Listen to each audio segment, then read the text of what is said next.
Ready ये গত 15 June আমাদের কাছে সিটি সেন্টার আইসি দুর্গাপুর থানার আন্ডারে একটা কমপ্লেন্ট আসে যে একজন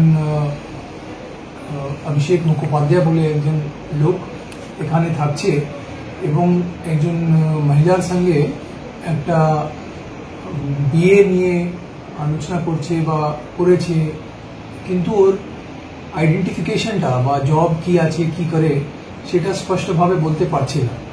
তো তারপরে ওর ইনকোয়ারিতে আমরা জানি যে ওকে থানাতে ডাকা হয়, ইনকোয়ারি করা হয়। ইনকোয়ারি করার পর এটা আমরা জানতে পারি যে ওর কাছে কোনো রকম আইডেন্টিফিকেশন ঠিক নেই। ইনফ্যাক্ট ও বিভিন্ন দফতরের ইম্পারসনেশন করে আই কার্ড করেছে, যেটা আমরা ফিউচারে সিজ করেছি, এবং মহিলাকে বিভিন্ন রকম জব ডিসক্রিপশন দিয়েছে। কখনো বলেছে যে ও কোনো এজেন্সির অফিসার, সেন্ট্রাল এজেন্সির অফিসার, র এর officer, army officer, police officer, IPS officer, আর এটাও বলেছে যে ও ইউএসএতে পিএইচডি করছে। এরকম বিভিন্নভাবে ও চিট করেছে নিজের জব ডিসক্রিপশন আইডেন্টিফিকেশন নিয়ে, এবং দুর্গাপুরে অনেক দিন ধরে থাকছিল, লগভগ 3 থেকে 6 মাস। এসব আমরা ভেরিফাই করছি। তো তারপরে ওই মহিলার কমপ্লেন্টে আমরা একটা কেস রেজিস্টার করি। কেস রেজিস্টার করার পর এই লোকটাকে অ্যারেস্ট করা হয়। গতকাল প্রোডাকশন ছিল কোর্টে, কোর্ট থেকে আমরা পিসিতে রিমান্ডে নিই, এবং বাকি জিনিস কি কি আছে এই সব ভেরিফাই করাতে আমরা পাই যে সব ডকুমেন্টগুলো কিন্তু ফর্জড আছে। অনেক আই কার্ডও এখানে করেছে। এটা আমরা এখানে হোম মিনিস্ট্রির আই কার্ড বা এনআইএ এর আই কার্ড, র এর আই কার্ড, আর্মির ইউনিফর্ম, এইসব অনেক জিনিস এর কাছে আছে। আর এটাও আমরা জানতে পাই যে এর একটা এই মোডাস অপারেন্ডি আছে, বিভিন্ন জায়গা গিয়ে এরকম মহিলাদেরকে বলে যে এ গভর্নমেন্ট সার্ভেন্ট আছে। এর একটা প্রিভিয়াস ম্যারেজও আমরা হিস্ট্রি পেয়েছি ইন্টারোগেশন পর, ওটাও আমরা ভেরিফাই করছি। ওখানেও এ নিজেকে একটা গভর্নমেন্ট সার্ভেন্ট, একটা ডিসক্রিট গভর্নমেন্ট সার্ভেন্ট হিসাবে পরিচয় দিয়েছে।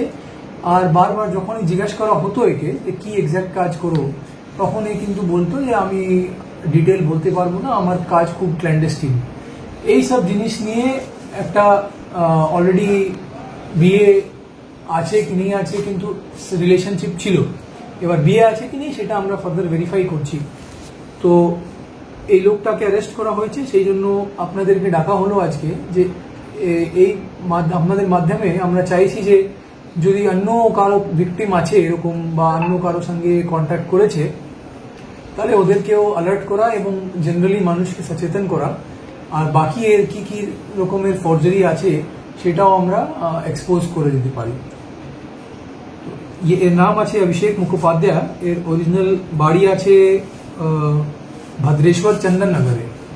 আর এ অনেক দিন দিল্লিতে থেকেছে, অনেক দিন দুর্গাপুরে থেকেছে, অনেক দিন বিভিন্ন জায়গাতে থেকেছে। এর কাছ থেকে আমরা একটা এয়ার গানও রিকভার করেছি, যে এয়ার গানটা ইউজ করতো মানুষকে দেখাওয়ার জন্য যে একটা এক অফিসার আছে আর গভর্নমেন্ট হিসাবে এই পিস্টলটা পেয়েছে। আর যে কোনো সময়ে অনেক ফেক ডকুমেন্টস আর অনেক ফেক আই কার্ড সব কিছু এর কাছ থেকে আমরা রিকভার করছি ধীরে ধীরে এর স্টেটমেন্ট নিয়ে।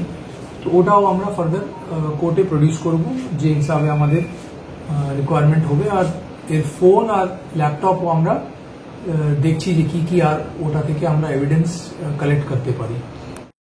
এই মহিলার সঙ্গে সোশ্যাল মিডিয়া থেকে সম্পর্ক করেছে, একটা ডেটিং অ্যাপ থেকে সম্পর্ক করেছে।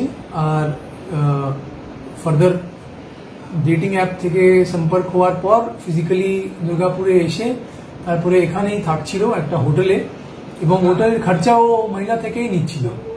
তো এটাও আমরা এখন অবধি জানতে পেরেছি, কিন্তু ফার্দার কি কি আছে সবকিছু আমরা আর ফার্দার ভেরিফাই করছি। স্যার, এর কাছে যে ফেক যতগুলো আই কার্ড আছে এটাও তো হতে পারে ও জঙ্গি সংগঠনের সাথে যুক্ত হতে পারে।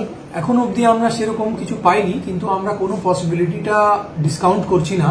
সব রকম ভাবে আমরা দেখতে চাইছি যে কিভাবে ওর কি কি লিঙ্ক আছে, ফার্দার কি অ্যাসোসিয়েট যদি কেউ থাকে কি নেই থাকে, কোনো স্পাই নেটওয়ার্কের সঙ্গে যুক্ত কি নেই, সবকিছু আমরা কিন্তু ভালোভাবে একদম ঘটিয়ে দেখছি। প্রিভিয়াস একটা তো আমরা অলরেডি পেয়েছি, যে দিল্লিতে একজন মহিলার সঙ্গে ক্লেম করছে যে বিয়ে করেছে, ওর ওয়াইফ আছে। 2021-এ করেছে, কিন্তু কি এক্স্যাক্ট করেছে নেই করেছে আমরা ভেরিফাই করছি। ওকেও পরিচয় দিয়েছে গভর্নমেন্ট সার্ভেন্টেরই, ফার্দার আমরা ওটাও ভেরিফাই করছি। सर ये आम सर की दृष्टिया सर ये कुछ पता चला सर कि इसके पहले भी इसने कोई ऐसा मामला दर्ज है या फिर इनके कोई गिरोह में है या इनके साथ और कोई है? एक इन्फॉर्मेशन मिला है कि बैरकपुर में खरदा में इसको एक चीटिंग केस में डिटेन किया गया था, अरेस्ट किया गया था, मगर उसके भी डिटेल्स हम कलेक्ट कर रहे हैं। अभी जस्ट 2 दिन पहले ये इंसिडेंट हुआ है, इसमें बहुत सारे एविडेंस हमें मिले हैं ऑलरेडी, बहुत सारे फॉर्ज डॉक्यूमेंट्स मिले हैं, तो हर चीज हम वेरीफाई करेंगे। আর্মসের কি লাইসেন্স আছে? আর্মস অ্যাপারেন্টলি একটা যে আমরা রিকভার করেছি এখন অবধি একটা এয়ার গান আছে, এটা লাইসেন্স তো কোনো পাইনি আমরা। আমার মনে হচ্ছে যে ওখানে উইদাউট লাইসেন্স ইয়ে নিয়েছে। ফার্দার কোথায় থেকে নিয়েছে, কেন নিয়েছে, কোন কোন জায়গাতে ইউজ করেছে বা কি করেছে, সব আমরা চেক করে ভেরিফাই করব। এর সঙ্গে আর কেউ যুক্ত আছে স্যার? এর সঙ্গে এখন অবধি যে আমরা খবর পেয়েছি যে এর সঙ্গে একটা ড্রাইভার যুক্ত আছে, কিন্তু কিভাবে যুক্ত আছে, কত ইনভলভমেন্ট আছে বা কি পেরোলে ছিল, ওই সব আমরা চেষ্টা করি ওকে ডিটেইন করা, তারপরে আমরা জানতে পারবো আর ভালোভাবে। কতদিন থেকে ছিল দুর্গাপুরে? 3 থেকে 6 মাস একটা টাইম লাইন পেয়েছি, এক্স্যাক্ট ডেটও আমরা ফার্দার ভেরিফাই করছি। এখন অবধি একটা খবর আছে যে মার্চে এসেছিল, কিন্তু তার আগে এসেছিল কি নেই এটাও আমরা ভেরিফাই করছি। सर इस घटना के आने के बाद होटलों में या फिर जो किराए पे मकान देते हैं उन लोगों के खिलाफ कोई विशेष कार्रवाई या कुछ ऐसा कदम होगा जिससे ऐसे लोग हमारा जो चलता रहता है वो है, ऐसा कुछ नहीं है कि इसने कोई फेक परिचय दिया था, वहाँ होटल में अपना आधार कार्ड ही दिया था, बाकी हम देख रहे हैं। স্যার ফেক আইডি যেমন আধার কার্ডে হচ্ছে, এই যে আইডেন্টিগুলো করেছে ফেক, সেগুলো কোথায় করেছে স্যার তুমি জানতে পেরেছেন? হ্যাঁ, একটা বিধাননগরে ফেক আইডি প্রিন্ট করিয়েছে, তো ওর সব ওনারকেও আমরা নিয়ে এসেছি। যদি ওর ইনভলভমেন্ট পাওয়া যায় তাহলে ওর এগেনস্টেও আমরা লিগাল অ্যাকশন নেব। দুর্গাপুর বিধাননগর দুর্গাপুর বিধাননগর।